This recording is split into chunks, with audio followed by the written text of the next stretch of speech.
있습니다.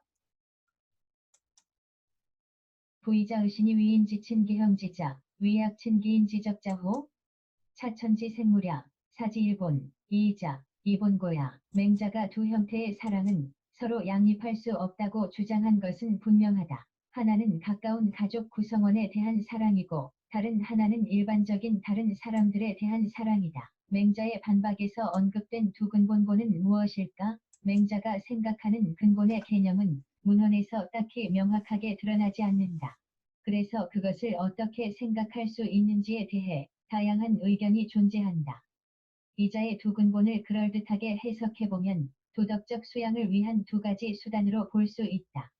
첫째는 부모에 대한 자연적인 사랑이고 둘째는 모든 사람을 평등하게 대하는 교리적 가르침을 지키는 것인데 이는 이자만이 동의한다. 이런 설명에 따르면 맹자는 마음에서 우러나는 부모에 대한 자연적 사랑이 도덕적 수양에 충분한 역할을 한다고 믿는다. 묵자의 교리적 가르침은 필요하지 않다. 이자의 논리는 두 가지 방식으로 진행된다. 교리적 가르침에 충실하면서 차별 없는 사랑을 실현하기 위해 자연적으로 주어진 마음을 끌어온다. 이 논쟁은 선함이 인간 본성에 자연적으로 주어졌다는 맹자의 믿음을 조명하는 데 도움이 된다. 그것은 모든 인간에게 보편적으로 가능하며 또한 충분하다. 요구되는 것은 수양뿐. 그 근본적 선함을 실현하기 위해 필요한 것은 아무것도 없다. 다음 절에서 우리는 두 번째 질문으로 넘어간다. 맹자의 관점에서 볼 때 자연적으로 주어진 근본이 어떻게 배양될 수 있을까? 니비스는 맹자가 말하는 하나의 근본은 마음이고 마음은 우리가 실제로 원하는 것과 우리가 해야 하는 것과 그 해야 하는 것을 올바르게 인식할 수 있는 것 모두의 근원이라고 주장한다. 아이비드 742 인간 본성은 자연적으로 선함을 지향하지 않는다. 맹자의 믿음과는 달리 이런 견해는 인간에게 자연적으로 주어진 것의 양면성을 드러낸다. 이타주의적 혹은 이기주의적 행위가 서로 다른 설명을 제공하기 때문이다. 즉 외부 환경의 조건만으로 왜 어떤 사람은 좋은 사람이고 어떤 사람은 아닌지 설명할 수 있다. 맹자는 이런 양면성을 거부하기 때문에 이런 견해를 언급할 필요가 있었다. 맹자는 인간 본성이 자연적으로 선함을 향하지만 선함의 씨앗도 배양되어야만 한다고 보았다. 선함은 단순히 좋거나 나쁜 시대 혹은 선하거나 악한 지도자에 의해 우연히 나오는 것이 아니다. 이를 위해 맹자는 인간의 본성적 선함의 근본으로 하늘천이라는 더 심오한 토대를 내놓는다. 하늘은 맹자의 주장을 뒷받침하기 위해 끌어온 것이다. 여기서 주된 목적은 우주적이고 영적인 이상을 탐구하는 것이 아니라 하늘이 인간의 능력과 잠재력의 원천임을 확인하는 것이다. 그 시대에 이러한 생각은 이상할 것이 없었다. 예를 들어 다른 유가 경전인 중용 두 하늘에 대해 유사한 입장을 취한다. 중용은 전통적으로 공자의 손자인 자사가 썼다고 여겨진다. 그러나 최근 학자들은 몇몇 장은 매우 이른 시기에 쓰였지만 기본적으로 진이나 한나라 초기의 문헌이라고 본다. 드베리와 블룸의 편집본에 주석과 함께 번역된 부분이 있다. 맹자가 보기에 하늘은 마음을 기르기 위한 동기를 제공한다. 자연적으로 선한 마음을 보존하고 기르는 사람은 안정된 사회정치적 질서를 세우기 위해 노력한다는 점에서 하늘을 섬기는 사람이다. 맹자의 철학은 인간의 선함을 마음에 둔다. 여기서 인간 존재의 주체성과 인간 행동의 본성을 아우르는 방식과 연관된 질문이 제기된다. 사실적인 것과 규범적인 것 사이의 긴장은 그 당시 사상적 맥락에서 이미 제시된 것이었다. 그레이엄에 따르면 맹자가 말하는 하늘이 부여한 마음심은 하늘에 대한 이 두 가지 차원을 통합한다. 도도는 규범적이면서 동시에 사실적으로도 사물이 발전을 완성할 수 있는 유일한 과정이다. 마치 나무가 비와 이슬을 맞을 때만 성장할 수 있는 것과 같다. 그래서 하늘의 영역에서는 더 이상 사실과 당위 사이에 모순이 없다. 맹자에서 심심과 성성은 꽤 긴밀한 연관성이 있다. 왜냐하면 한자성에는 마음, 심이라는 글자가 포함되기 때문이다. 벤저민 슈워츠 벤제민 스치워트즈는 인간을 다루는 맹자의 복잡한 문제의 핵심은 실로 본성성이 아닌 마음심이다라고 강조한다. 슈워츠가 말하는 요지는 맹자에게 마음은 자연적으로 인간다운 것의 핵심이라는 것이다. 마음에 대해 맹자는 이렇게 말한다. 마음을 완전하게 실현하는 사람은 그 자신의 본성을 이해할 수 있고 그 자신의 본성을 아는 사람은 하늘을 알 수 있을 것이다. 그 마음을 유지하고 그 본성을 길러서 하늘을 섬긴다. 진기심자, 지기성야, 지기성, 칙지천에, 존기심, 양기성, 소이사천야, 수부이, 수신이사지, 소이임명야, 마음은 지성, 인지, 판단, 감정, 사랑을 다스리는 능력이다. 공손추 상 6장에는 마음의 네 가지 차원인 사단을 소개한 내용이 나온다. 측은한 마음 측은지심은 인자함인의 단서다. 부끄러움을 알고 악한 일을 싫어하는 마음 수악지심은 올바름의 단서다. 지금 AI는 수학지심으로 읽었지만 미호할 오자로 읽어야 되겠죠. 앞서도 설명드렸지만 자기 잘못은 부끄러워하고 남의 잘못을 미워하는 마음, 이게 의의 단서라는 거죠. 이 단서라는 건 뭐냐면 그렇게 평소에 나타나는 자기 잘못을 부끄러워하고 남의 잘못을 미워하는 마음을 이 맹자식으로 하면 이걸 확충이라고 그래요. 그래서 확충설이라고도 하죠. 이걸 확충해 나가면 의라는 도덕성이 드러난다는 거예요. 만들어지는 게 아니에요. 왜냐하면 맹자는 사람이 태어날 때 갖고 태어난다고 그러잖아요. 인의 예지를. 그리고 요 번역문은 여기까지만 번역을 했어요. 근데 요거는 그러니까 그러니까 요수, 요절과 장수함을 분리, 어긋날 이자도 되고 여기서는 의심하다, 뭐 그런 뜻도 돼요. 그러니까 자기의 어떤 수명에 대해서 다른 어떤 뭐 인위적으로 뭐 하려고 하는 게 아니라 의심하지 않고 수신이 사지, 자신을 수양함으로써 그것을 기다리는 것이 명을 세우는 방법이다. 여기도 섬긴다가 아니라 이렇게 대꾸죠. 자기 마음을, 그 마음을 보존하고, 그 마음이 어떤 마음이에요? 본성이 깃든 마음. 그 다음에 그 본성을 기르는 것이 하늘을, 자연을 섬기는 방법이다. 요 두 문장이 대꾸입니다. 그렇게 이해하시면 되겠고요.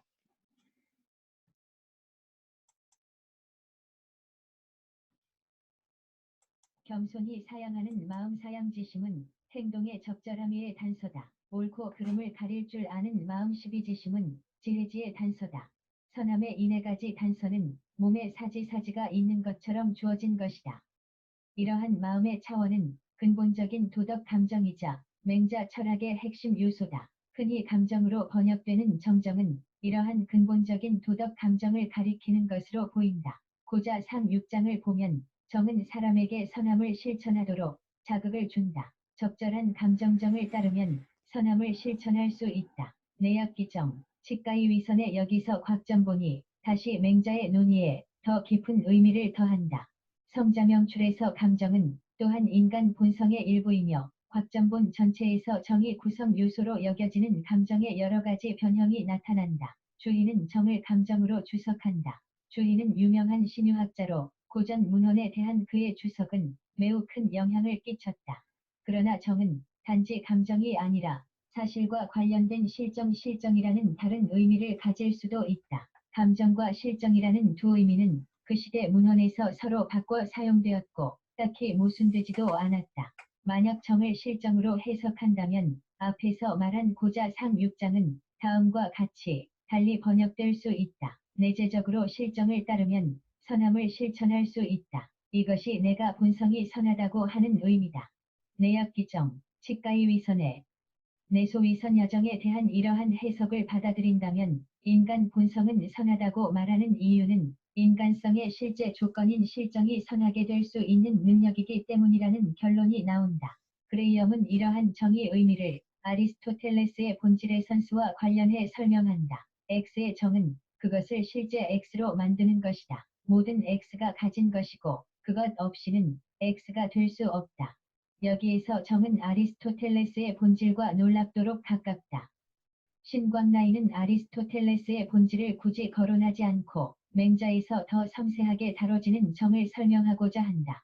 신광나이는 정이 어떤 사물에 실제 있는 방식, 어떤 부류의 사물이 가진 특정한 경향성 그리고 그 부류의 사물이 실제로 유사하게 가진 것이라고 말한다. 그러나 맹자에 따르면 이러한 본성적 능력은 충분하지 못하다. 그것의 개발이 중요하다. 외적 환경은 마음의 길에 혼란을 줄 수 있다. 맹자가 말했다. 풍년에는 대부분의 젊은이가 점잖은데 흉년에는 대부분의 젊은이가 난폭하다. 이것은 하늘이 부여한 자질이 이처럼 달라서가 아니다. 그들의 마음을 빠지게 한 것이 그렇게 만드는 것이다. 맹자왈, 부세, 자제단회, 흉세, 자제다폭, 비천지강제이수야, 기소이함입기 심자여냐. 이런 견해는 맹자의 대화 상대가 제시하는 내용과 대조된다.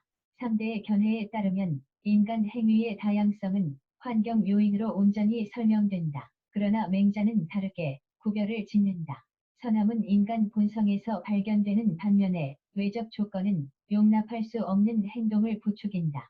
그러므로 인간이 자연적으로 선을 행할 잠재력을 지녔음에도 이러한 외적 혼란에 대처하지 못하면 결국 마음을 해칠 수 있다. 이를 설명하기 위해 맹자는 민둥산이 된 우산의 나무를 예로 든다. 산의 나무가 밤새도록 이슬을 맞아 자연적으로 길러지더라도 제대로 배양되지 못하면 나무는 다시 회복하지 못한다. 그러므로 자연적으로 주어진 선함의 뿌리를 기르는 것이 중요하다. 배양은 맹자와 고자의 논의에서 묘사되는 생명력인 기기를 형성하는 것에서 시작된다. 맹자와 법과 전통에 속하는 관자 모두에서 기는 몸을 채우는 것으로 묘사된다. 맹자는 기와 사람의 의지지 사이의 밀접한 관계를 다음과 같이 설명한다. 맹자에서 이 우산지 목장이 상당히 유명한 거예요. 이 우산이 이제 지금 맹자 말대로 밤새 그 이슬도 맞고 기운의 그 축적이 돼서 잘 자랄 수 있고 싹이 나지만 소나 양들이 와서 뜯어먹기도 하고 조금 크면 나무꾼들이 와서 베버리면 제대로 못 큰다는 거예요.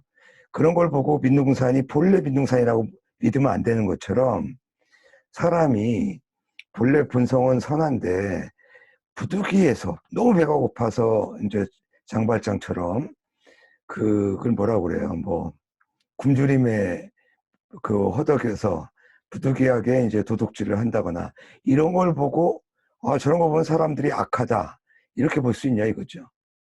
그래서 본래 갖고 태어난 선한 아까 말한 경향성 그러니까 엄밀하게 말하면 실제 자체가 선하다라고 보기보다는 뭐 맹자 나중에 이제 순자 때도 얘기할 겁니다만은 선해질 수 있는 가능성을 인간이 갖고 있고 그러니까 인간의 인간다움은 뭐냐 그 선해질 수 있는 가능성을 잘 배양해서 실현시키는 거 아까 말한 사단을 확충시켜서 드러내는 것이 수양이고 그것이 보다 근본적이고 인간관계에서나 사회에서나 국가 질서를 유지하는데 가장 유용한 방법이다라고 이제 맹자는 믿은 것이죠.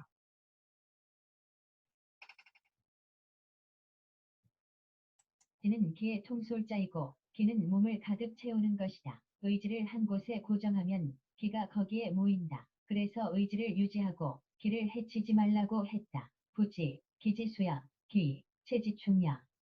부지전, 기차언, 고왈, 지기지, 무폭기기, 의지를 고정하면 기가 모인다는 말은 무슨 뜻일까? 의지를 고정하는 것과 마음을 수양하는 것을 연결시켜 이를 설명할 수 있다. 여기 인용된 구절 앞에는 수양된 마음은 움직이지 않는다는 부동심에 대한 내용이 나온다. 수양된 마음은 움직이지 않는다는 말은 외적 환경의 혼란에 흔들리지 않는다는 의미다.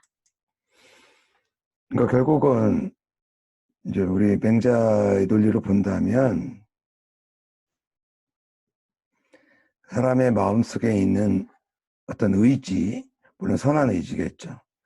이런 의지가 사람의 자연적인 기운, 이거를 제어를 할 수 있어야 된다는 거예요. 그래서 이거를 호연지기로 키우면 성인이 되는 거죠.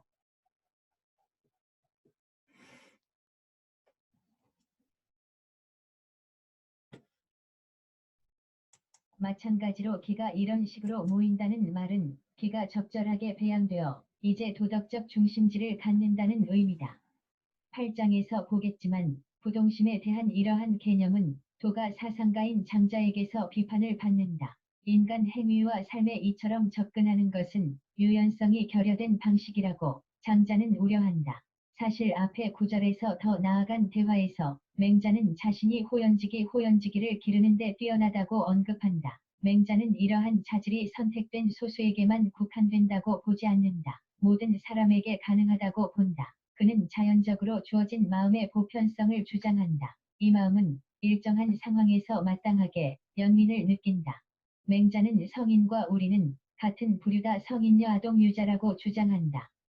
다음 절에서 모든 개인이 공유한 선함과 도덕적 실천에서 이것이 어떻게 확장되는지 살펴보자. 이 구절은 기의 배양과 의지의 훈련 사이에 밀접한 관련이 있음을 나타낸다. 마음이 의지를 조정할 수 있다는 견해에 대해 동시대의 많은 문헌에서 의견이 불일치한다. 예를 들어 곽전본 성자명출에서는 이렇게 말한다. 마음은 성향을 갖지 않는다. 모든 인간이 자연적으로 선함을 지향하는 것은 아니다. 모든 인간에게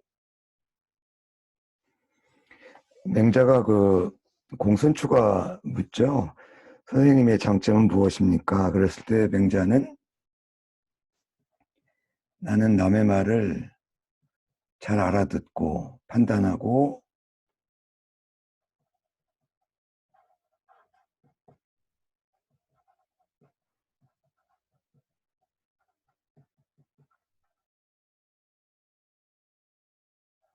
호자입니다.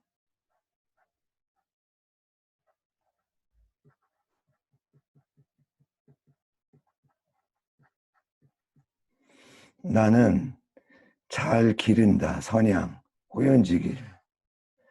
기른다라는 게 뭐예요? 그러니까 아까 의지가 기의 우두머리라고 그랬잖아요.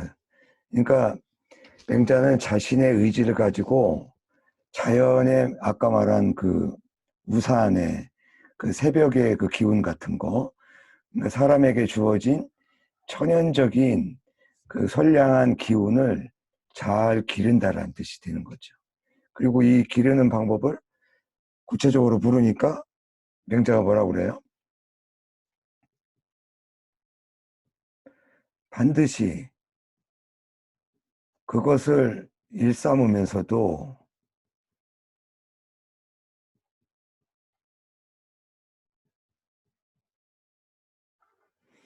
기필하지 말고 기약하지 말고, 이 정자는 기필의 뜻이에요. 그 다음에 그렇다고 해서 그 후연지기를 까먹어서도 안 돼요. 그러니까 방치해서도 안 된다 이런 거죠.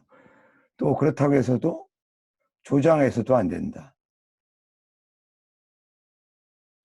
상당히 비유적인 얘기죠. 근데 논어에서도 왜 사무라는 게 나오잖아요. 고집 부리지 말고 기필하지 말고, 역시 그 논어나 맹자에서 상통하는 면이 있죠. 선함의 단서가 있다는 것이 맹자 철학의 핵심이다. 맹자는 우물에 빠지려는 아이를 보면 모든 사람이 측은해하는 감정을 느낀다는 예를 든다. 마음은 이 측은함의 근원이다. 맹자는 그 감정이 아이의 부모를 기쁘게 하거나 이웃 혹은 친구에게 칭찬을 받거나 잔인하다는 악명을 피하고자 하는 외적 요인에 의해 일어나지 않는다는 점을 강조한다. 다른 대화에서도 측은한 마음이 나온다. 맹자는 제나라 선왕과의 대화에서 왕이 백성을 어떻게 대하는지에 대해 얘기를 나눈다. 맹자는 왕이 도살장으로 끌려가는 소를 보고 측은해했던 일을 말한다. 당상에 앉아있던 왕이 당상 아래로 소를 끌고 가는 사람을 보았다. 그것을 보고 왕이 말했다. 소를 어디로 데려가는가? 소의 피를 새로 만든 종에 바르는 흔종? 종의식에 쓰려고 합니다. 왕이 말했다. 놓아 죽어라. 소가 벌벌 떠는 모습을 참아 볼 수가 없다. 마치 죄도 없이 사지사지로 끌려가는 듯하구나. 그러면 흔종 의식을 그만둡니까? 왕이 답했다. 어떻게 그만두겠는가? 양으로 바꿔라. 왕좌어당상 유견 위과당하자, 왕견지, 왈, 우하지, 대왈, 장이, 종, 왕왈, 사지, 오부인기, 양무죄 취사지, 대왈, 연칙패, 종력, 왈, 하가패야, 이양력지, 이 AI도 모르는 글자가 많네. 여기 그 흔이에요. 흔종. 틈은 자예요. 종을 주저했을 때 이제 갈라진 틈을 살아있는 짐승의 피로 메꾸는 일종의 이제 의식이라고 할 수가 있겠죠. 그 다음에 곡속, 부들부들 떠는 모습. 이 부분을 맹자 곡속장이라고 그래요. 이 스토리는 여기 설명이 다 돼 있으니까 아시겠죠? 그 양으로서 바꿨다. 이거 가지고 수많은 논란이 있는 거죠. 예.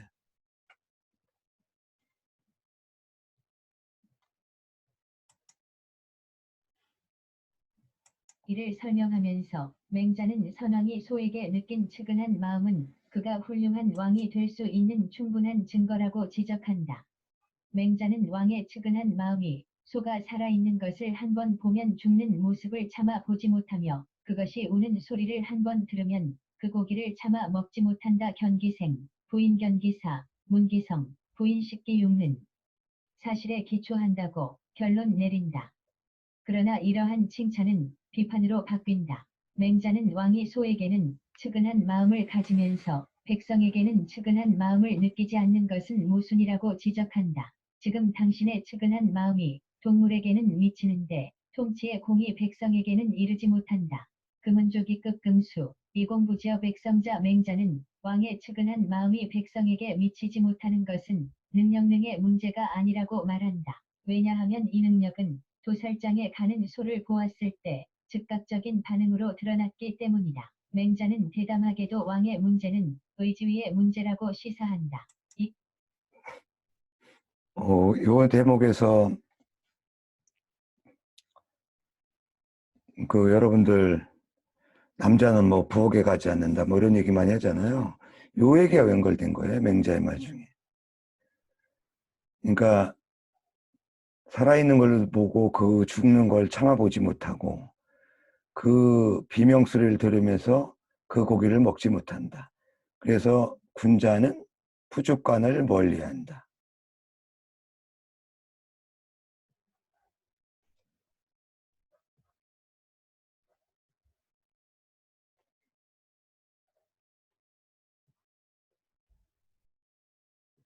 그러니까 요즘 말로 말하면 도살장? 예. 정육점하고 다르죠. 근데 옛날에는 아마 그 이 포주라는 주방에서 소도 직접 잡았던 모양이죠. 양도 잡고. 근데 요즘도 가끔 있죠. 정육점 식당은 그러니까 정육과 식당을 같이 해서 고기를 골라서 먹는 경우 있는데 뭐 저는 뭐 실제로 그런 경우 없습니다만은 마장동 가서 고기 먹는 사람들이 꽤 있죠. 예. 그런 의미에서 그 군자가 푸주간이나 주방을 멀리하라는 의미지 뭐 저처럼 주방에 가서 요리하는 거를 하지 마라. 이거를 뭐 전통적으로 했다라는 건 근거가 없는 얘기죠. 또 하나 이것도 다른 시간에 얘기했지만 맹자가 말을 참 잘하잖아요. 그렇게 일단 칭찬해 주잖아요. 그 이 양양이 그러거든요. 제선왕인가요? 어, 내가 양으로 바꾸라고 그랬더니 백성들은 일부 백성은 나보고 인색해서 그렇다. 근데 나는 사실 그런 마음이 아니었는데 이렇게 변명을 하니까 명자가 맞는 말씀이다. 누구나 지금 살아있는 동물이 부들부들 떨면서 죽으러 가는 모습을 보면서 그거를 방치할 수는 없는 거 아니냐. 이런 이제 위로를 하면서 그렇듯이 그렇게 측은히 여기는 마음을 왜 백성들한테 갖지 못하냐. 근데 왕은 또 할 말이 있겠죠. 내가 부들부들 떠는 백성을 봤으면 내가 관여 안 했겠냐?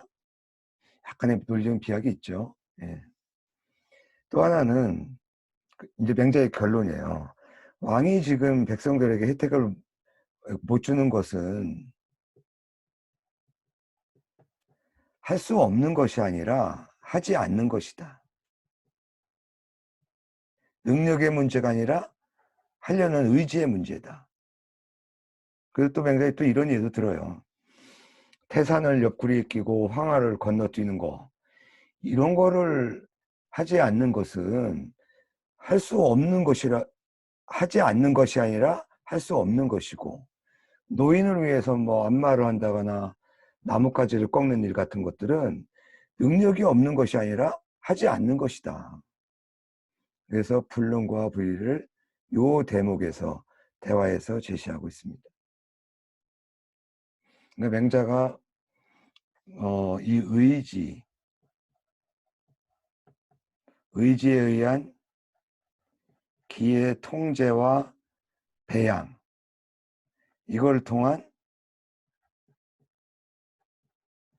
심성의 본래 모습의 발현, 이게 이제 맹자 철학의 핵심이고, 이거에 대한 이제 근본적인 근거를 더 권위를 높이기 위해서 이 천과 성을 연계시키는 거죠. 예. 자기 마음을 극진히 궁구하면 본성을 알게 되고, 본성을 극진히 하게 되면 천리를 알게 된다. 이게 맹자 철학의 전체 구도예요.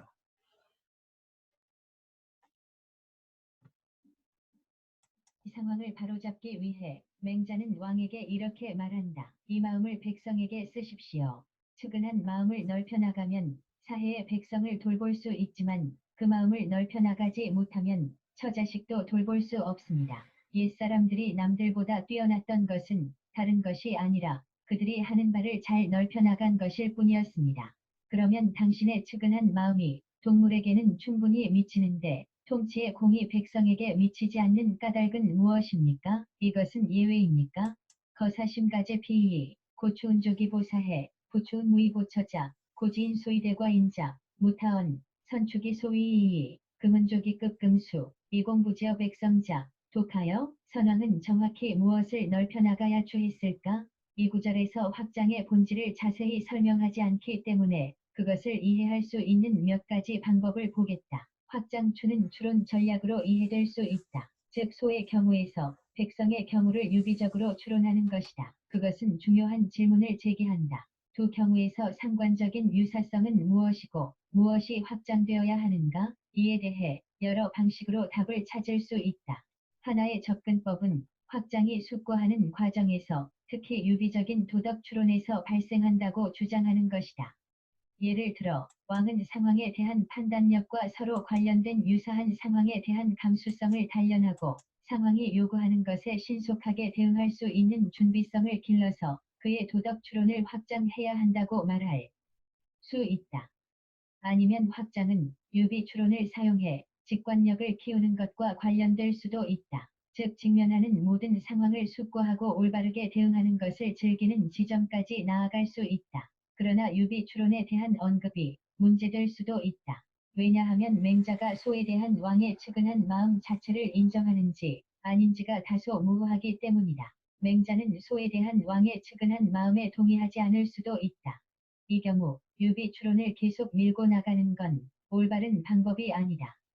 그런 이유로 확장에 대한 다른 접근법은 내적인 것인 측은한 마음이 왕의 행동에서 드러나야 한다고 주장한다. 이 견해에 따르면 선함은 자연적으로 주어졌지만 사람의 행동으로 실현된다는 보장은 없다.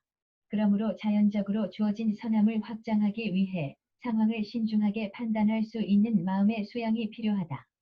이렇게 이해하면 앞의 해석과 관련된 주요한 문제점을 피할 수 있다. 즉 현대 철학적 분석에서 사용하는 논리적 일관성, 유비 추론 혹은 정서적 직관력이 맹자 철학에 들어있다고 가정하는 문제점 말이다. 확장은 도덕 추론이나 직관력을 확장하는 것이 아니라 자연적으로 주어진 선한 능력을 현실 속에서 실천하고 실현하는 것이다.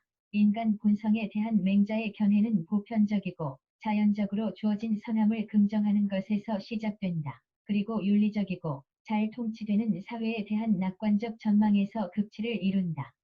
대부분의 구절이 내용상 상세하지 않기 때문에 현대 철학적 분석에서 보면 문제가 있지만 인자하고 자애로운 통치에 기반한 사상과 유토피아적 사회에 대한 그의 뜻은 그 시대에 계속되었던 불안정한 상황에서 높은 호소력을 가졌다. 그 견해의 몇몇 측면은 현대 논쟁에서도 계속 회자된다.